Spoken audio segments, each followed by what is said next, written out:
શનિવાર આવ્યા હતા માતાજીના દર્શન કરવા અને માતાજીને અમે અરજી કરી હતી કે માં મારે 3 મહિનાથી ઘરમાં બહુ કંકાસ થતો હતો, ઝઘડા થતા હતા, એટલે માં મારા અઠવાડિયાની અંદર મારો કંકાસ બંધ થાય અને પૈસે ધંધામાં હે પૂરો અને માતાજી મારો સારો ધંધો ચાલે અને સુખ સમૃદ્ધિ થઈ જાય મારા ઘરમાં, કોઈ તકલીફ ના રહે.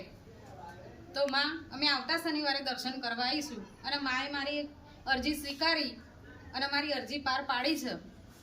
તે આ શનિવારે અમે માતાજીના દર્શન કરવા આવ્યા અને માના લાખ લાખ વંદન અને અમારી અરજી સ્વીકારી અને માએ અમારું બધું જ કામ સારું કર્યું. એવી માતાજીને મારી અરજી અને પ્રાર્થના.